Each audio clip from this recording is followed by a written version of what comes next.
Assalamualaikum warahmatullahi wabarakatuh. Waalaikumsalam. Perkenalkan Pak, saya Ketua RT 04 RW 01 Kelurahan Bara-Bara ya. Iya. Ya. Adapun yang saya mau tanya Bapak masalah BPJS. Iya. Selama ini kan banyak warga termasuk warga saya selalu bertanya apa programnya Pak None masalah BPJS. Iya. Iya, sekarang ini Pak, kita hidup dengan penuh keterbatasan. Karena COVID-19 ini akhirnya aktivitas ekonomi warga itu berkurang dan terbatas. Malah pernah sama sekali tidak ada waktu PSBB dulu. Itu akhirnya membuat banyak tumpukan-tumpukan atau utang-utang pendapatan, utang-utang income masyarakat. Akhirnya pendapatan kita kecil masyarakat ini. Kita juga lagi menghadapi resesi ekonomi karena COVID-19. Di satu sisi, masyarakat juga membayar terus yuran-yuran. Ada yuran sampah, ada PBB, ada bayar listrik, ada bayar PDAM, ada juga BPJS. Kalau begitu berarti pendapatannya sedikit, belanjanya banyak. Belum lagi yang variable cost, pembiayaan yang tidak berkala, kayak bayar parkir, bayar PAOGA kalau dia berjalan, dan banyak lagi yang lain. Kalau terbatas pendapatannya dan banyak belanjanya, satu-satunya jalan adalah mengurangi beban masyarakat. Yang paling utama bagi masyarakat, khususnya masyarakat menengah ke bawah, itu adalah dia harus tetap beraktivitas. Yang paling rawan bagi mereka, tak kala dia sakit. Karena kalau dia sakit, habis segalanya. Dia tidak bisa bikin apa-apa. Dia tidak bisa dapat pendapatannya. Dia tidak bisa tambah pendapatannya. Dia tidak bisa cari uang lagi di tempat lain. Ini harus dijaga supaya pada saat dia sakit, tidak boleh ada beban-beban lain kecuali dia berupaya untuk sembuh dan menyembuhkan diri. Caranya adalah harusnya peserta BPJS kelas 3 itu tidak punya beban ekonomi lagi untuk membayar tak kala dia sakit. Untuk itu saya memprogramkan bahwa untuk peserta BPJS kelas 3 mandiri itu pemerintah kota akan bayarkan. Kenapa? Karena dampak resesi pasti kita masih merasakan di tahun depan dan tahun berikutnya. Yang kedua, susah kita untuk memprediksi tambahan pendapatan masyarakat menengah ke bawah ini. Jadi caranya adalah bebaskan dia dari beban-beban dasar, yaitu kesehatan dan pendidikan. Saya merasakan betul bagaimana susahnya orang yang tidak punya pendapatan. Ibu-ibu kantin sekolah yang sekian bulan selama COVID-19 ini tidak jualan. Bagaimana kalau tiba-tiba dia sakit? Dia sudah tidak menjual di kantin sekolah, dia harus bayar lagi BPJS dan sebagainya. Jalan keluarnya adalah kurangi bebannya. Pemerintah kota harus bayarkan. Berapa itu? Kalau pakai skema sekarang, itu hanya 42.000 per orang. Dikali 250.000 peserta BPJS kelas 3, itu hanya sekitar 120-an miliar lebih. Dibanding APBD kota yang 4,7 triliun. Itu sangat sedikit. Masa kita tidak mau menghibahkan uang rakyat untuk kembali ke rakyat menanggung beban masyarakat menengah ke bawah kita dalam situasi seperti ini, Pak RT.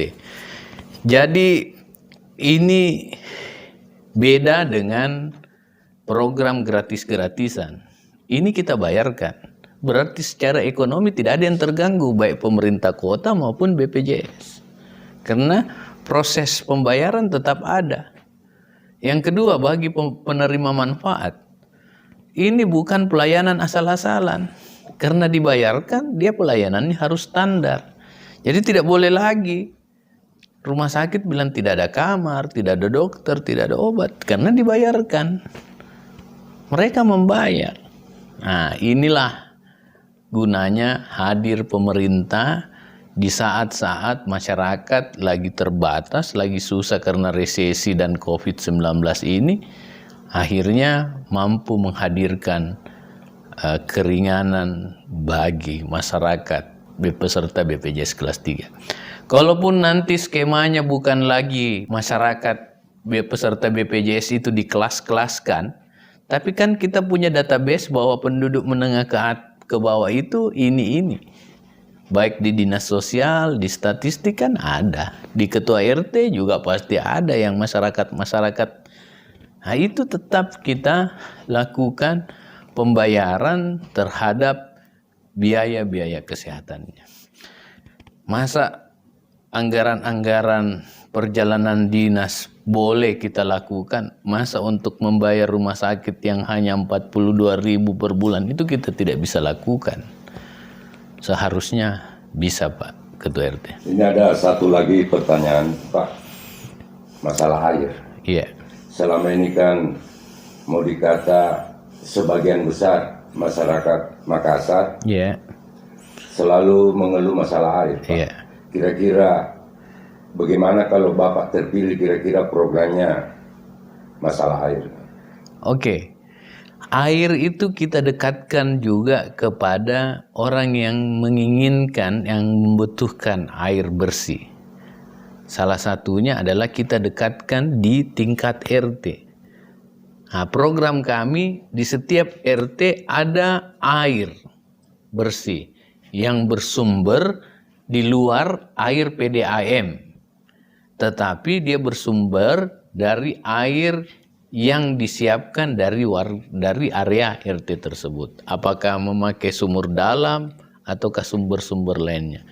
Kita hanya menyiapkan mesin penyuling, di mana mesin penyuling ini mengeluarkan air bersih sesuai dengan standar-standar PDAM, sesuai dengan standar-standar higienitas, sesuai standar-standar pH yang ditentukan bisa dikonsumsi oleh masyarakat.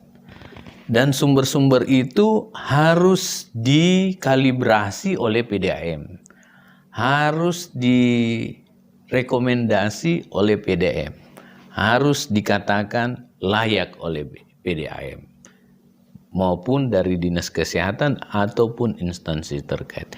Yang paling pasti bahwa ini bisa mengurangi beban masyarakat membeli air, membeli atau menyiapkan air yang di luar batas-batas higienitas. Jadi setiap warga RT punya kuota tertentu dari sumber air yang kita siapkan di setiap RT untuk minum, untuk makan, dan untuk mandi serta mencuci.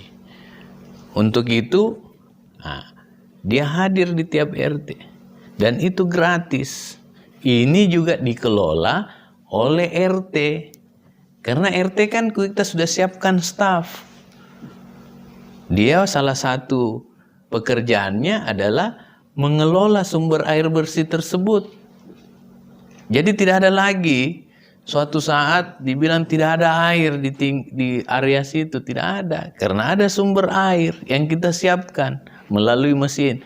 Apakah payo di bawahnya, apakah air asin di bawah tanah tersebut, yang jelas dia keluar akan menjadi air bersih dan pH-nya bisa lebih bagus dari pH yang pH itu standar air ya, standar kebersihan air, standar kelayakan air. pH-nya bisa lebih bagus dari PDAM. Tergantung dari mesin yang kita siapkan. Dan itu tidak mahal Pak Ketua RT. Itu bisa di-cover oleh APBD kita. Mudah-mudahan Pak, apa yang Bapak sampaikan, kita sebagai Ketua RT harus menyampaikan ke masyarakat. Ya. Jadi terima kasih Pak, Bapak kasih kesempatan untuk berbincang-bincang. Ya. Ya. Ya, makasih Pak RT. Ya.